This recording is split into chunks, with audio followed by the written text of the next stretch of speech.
The Donkey and the Monkey Story. Once a donkey and a monkey were walking through the forest.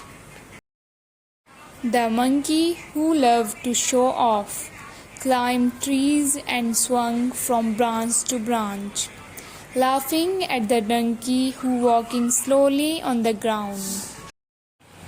"Why don't you try climbing like me?" teased the monkey. The donkey, wanting to prove himself, tried to climb a tree. However, his legs weren't made for it and he fell down, hurting himself.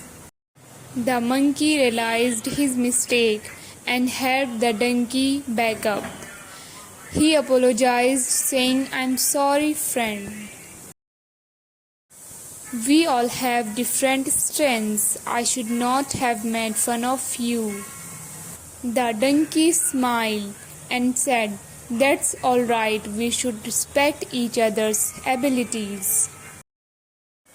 Moral of the story: everyone has unique talents and we should not compare ourselves to others. Respect differences. Please like, share, and subscribe.